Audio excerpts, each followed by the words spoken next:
So today I'm going to string a Prince Powerbyte Pro Beast racket, which unlike most power rings has actually got 14 main strings on it as opposed to 16 which you get on most of them.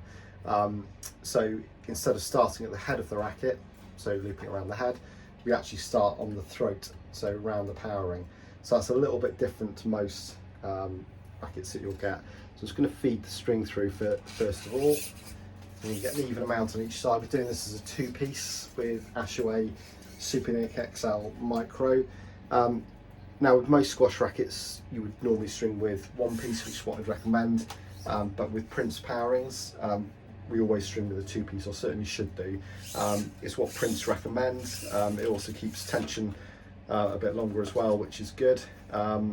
It's just good practice really. It's a lot more even, so because of the unique way in which the power rings work and the fact that you also double pull at the head, so you don't actually tension off at the head and the throat on the power ring rackets, which is very unusual for any racket. It's always good to do it as a two-piece just to keep that tension. Just when we start off, just pull again at the front, at the head rather.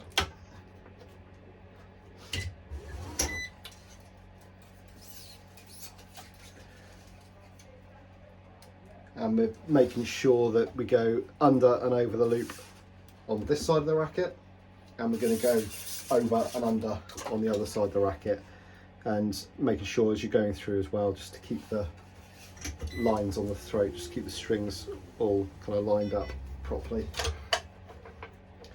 And the reason why we alternate around the power ring here is just to ensure that you have the strings going in the right directions really. So let's just pull actually on this one first of all.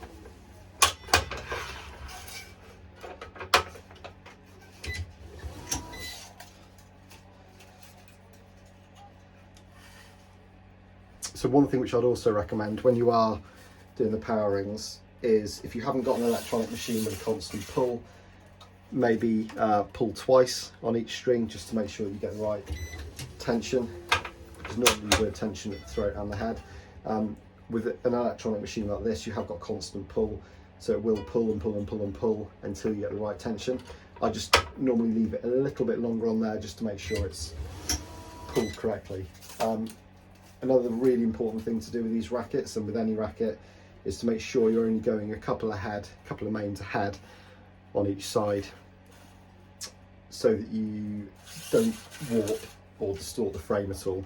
It's just a piece of good practice really. You can see, just leaving it a little bit longer before I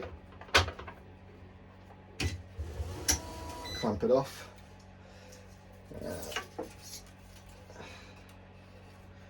So remembering on this side we're going to be going up this way. One little thing just before I move on, just going to make sure the strings are all aligned on the power ring correctly.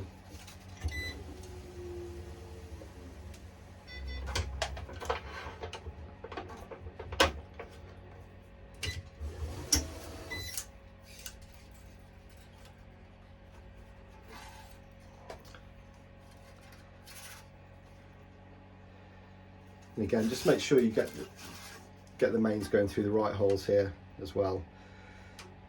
So what I will do, because it's going to be the last main, I'm just going to add an extra 10% onto the tension here, because you're going to be tying off this string, so you naturally lose a little bit because there's always a little bit of a gap in between here, and sometimes you can't pull the string when you tie it off as tight as the tension head will pull it. So I would normally just add extra 10% of tension on the tie-offs on the sides. You don't have to, but I mean, if you want to have a racket that's got the strings which are nice and tight on the sides and not all floppy and loose, then it's worthwhile, and also you don't get any kind of tension creep or loss. So see, get the same tension on there. So cutting the knot off tight, nice and short. It seems to be a bit of a trend sometimes with people wanting to have great big long tails on their knots, but to me it's just a bit messy. gets in the way and scratches you and all sorts of things. So just get the knots nice and neat on there.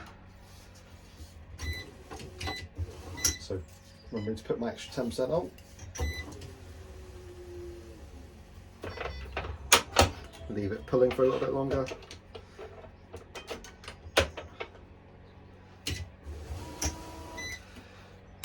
All lined up. But there's a lot of string, especially if they haven't really strung a powering before, and I know in tennis especially, where you don't really see that many rackets like this apart from the old prints, where the pattern can look a lot more complicated than it actually is. The reality is it's actually nothing like as hard to string as it should be. It's just a few simple rules, such as making sure you've got a hard weave and alternating on the sides on the mains. It's just a few simple rules to look at, and there are some Prince rackets like this one where you start at the throat rather than the head, which you've just got to be aware of. So now got the mains installed, and we're going to work on the crosses. So I'm going to do, so we're going to start on a hard weave, which means we push down on the string. So any of the strings that are raised, you want the string to be going over that string, so it pushes it down. So that's what's known as a hard weave, as opposed to going underneath the string, which will basically mean that you haven't got the tension correct at the top and at the throat as well. So there's a few little tips, so you can work out how to do the hard weaves based on how many cross strings you've got on the racket, how many crosses you've got, so you can work out where it ends. Another little tip as well, so you work out if it's even or odd numbers and where you're going to finish. Another little tip which I do as well is I look at the crosses here and I actually count down. So for example, I've got this string here going over that string, which is correct. And then what I do is I just count down, so I go over, under, over, under, over, under, over, under, over, under, over, under, over, under, over. So I know that this is correct because the last cross string on here, this string is raised, which means that the hard weave will push it down. So that's just another way, another tip to basically make sure you're getting it right. So the last thing you want to do is get all the way to the end and realise you've strung it incorrectly. I can use one of my tools here if I can find it. There's definitely somewhere. Probably falling down the floor. There we go. So just use one of my tools just to very, very carefully push the string aside so that I can go through.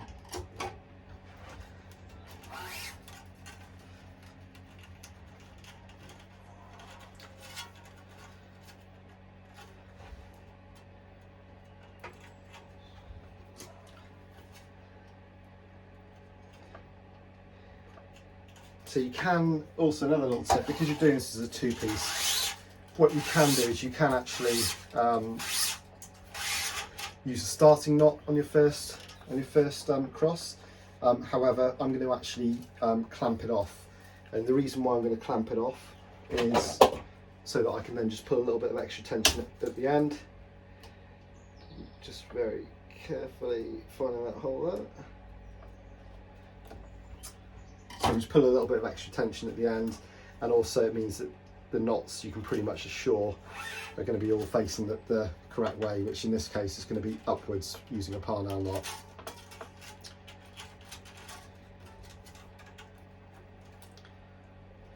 Another thing to look out for as well, to make sure you haven't got any strings crossing over at the head.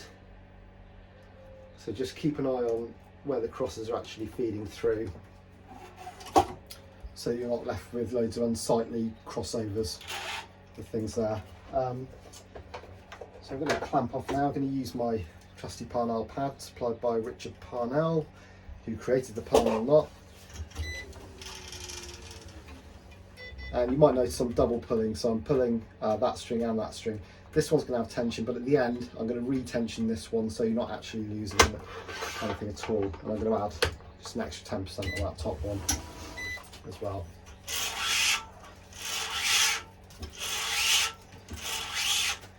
So this string is quite an abrasive string, so you can probably hear it pulling through. So again, just making sure I'm not getting any crossovers when I pull that through.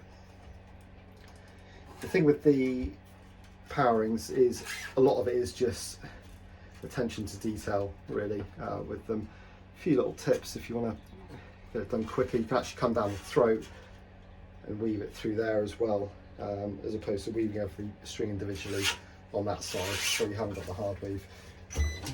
And you also might notice that I'm pulling one string through and then tensioning behind, so that's stringing one ahead.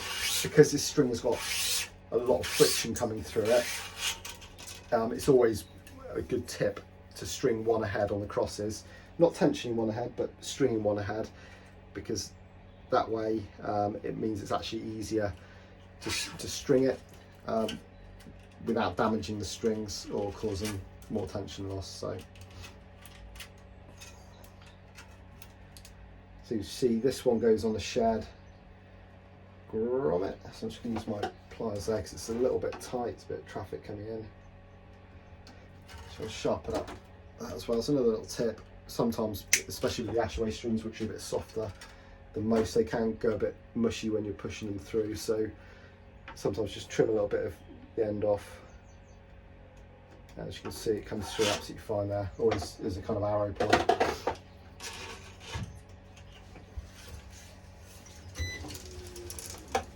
Just makes life a little bit easier.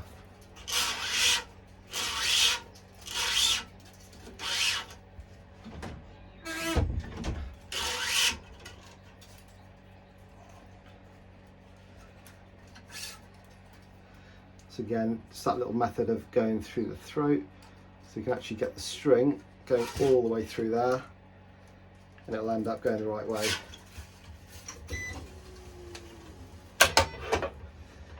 So with a lot of tennis rackets, what I'll actually do is tension this top string, the top cross. I'll tension that after I've done 2 or 3 of these strings.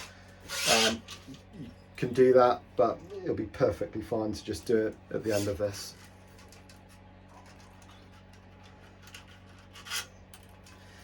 So you do get an awful lot of traffic with the powerings. As you go further down, it's not necessarily the quickest to weave through, but on the one side, on the soft weave side, because you can come through here, that is a big time saver.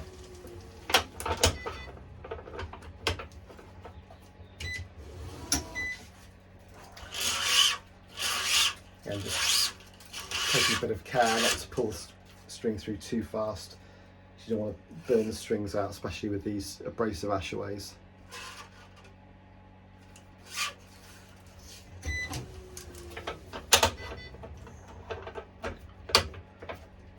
Always clamping as close to the edge as you can. I normally leave a millimetre or 2 just to be on the safe side.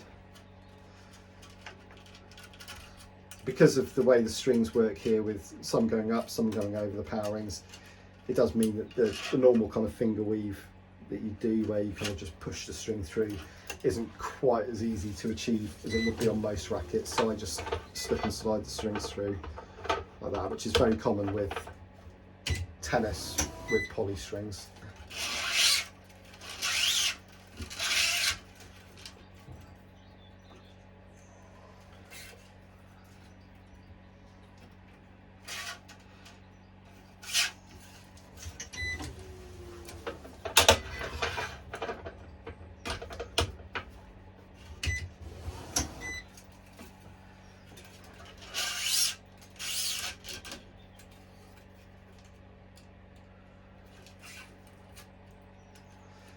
But yeah, definitely the closer you get to the end of the racket to the throat, the more fiddly it gets. But just make sure that you keep an eye out for missing any loops or doubling over on any loops. Another thing you might notice as well, what I'm doing is I'm just pushing the strings, I'm just straightening the strings up as I'm going along. And the reason why I'm doing that is just so that you maintain tension even better, especially on these rackets.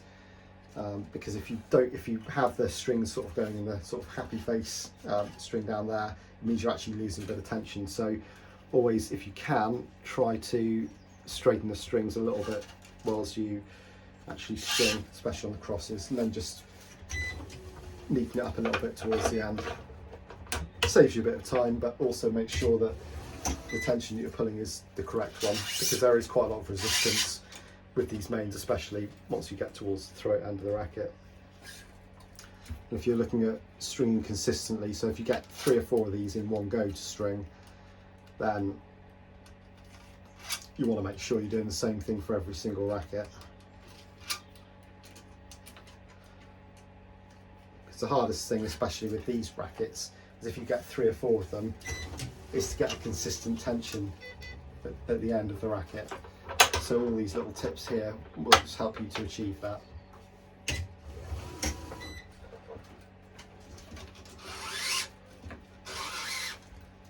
Again, I'm just slowing it down as I'm pulling through there, just very conscious that I don't want to damage the string in any way, shape or form, so it's going to come out looking good at the end.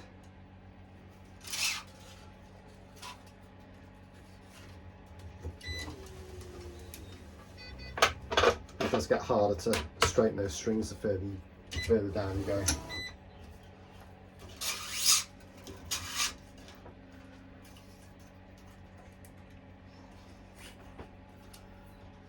I may need to just pick this one through a little bit.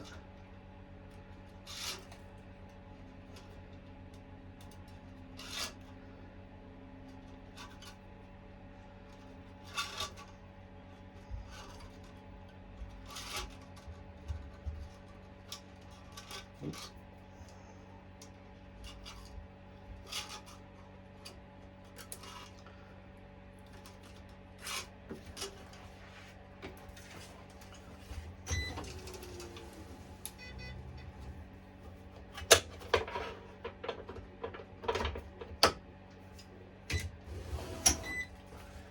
So we're about to do our last and it's really tight towards the end, so I'm just going to put it through super slow, add a little bit extra onto the end. So you can see this is finished on a hard weave. I'll show you in a minute, but this is finishing nicely on a hard weave, which means that it's pushing the strings right here. So now we have the tie off. What you can do, I'm just going to, because it's going through a shared grommet, just going to cut a bit of the length off the string so I don't need all of that string to go through.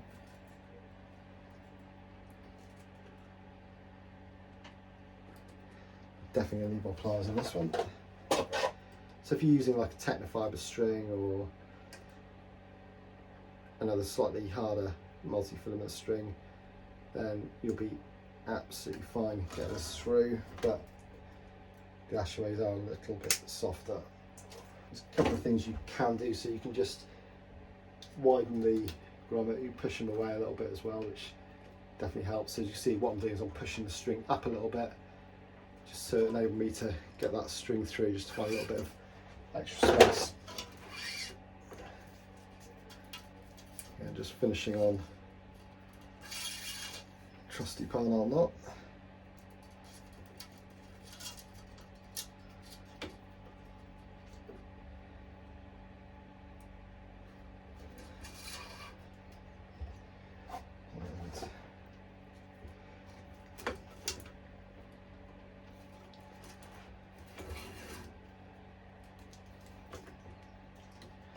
Releasing the clamp base first of all, before we do anything.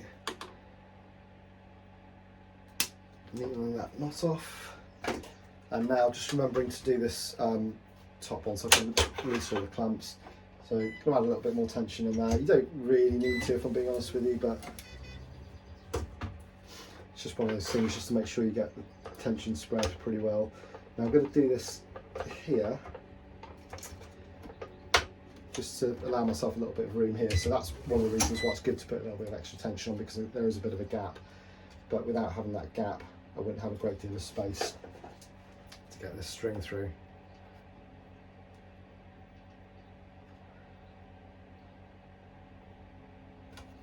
Maybe another one which I need to just trim off a little bit.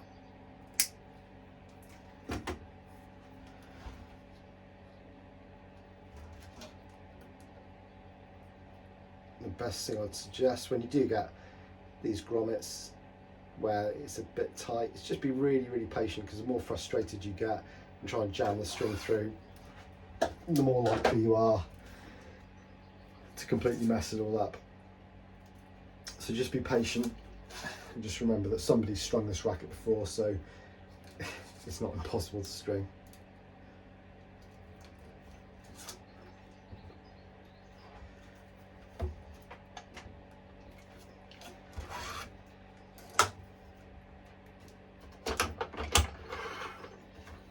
There we go. You can actually see the racket wiggle about quite a lot, because what you've done is you pulled the frame in as you've been stringing it, so it just shows that the frame definitely does move as you string it. A little bit tighter actually.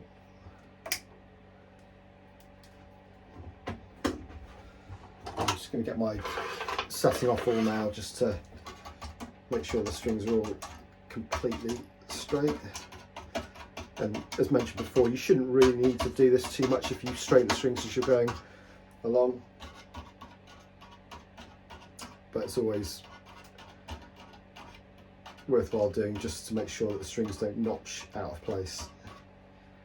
So it's pretty straight to me, and people sometimes forget to do the mains as well, so always just make sure the mains are nice and straight too.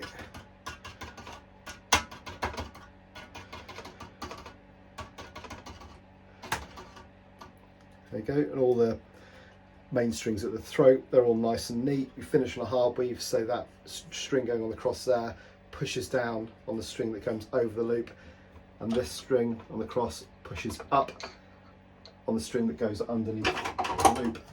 So that is a freshly strung racket, and I'm going to get it all logoed up. Sounding pretty nice.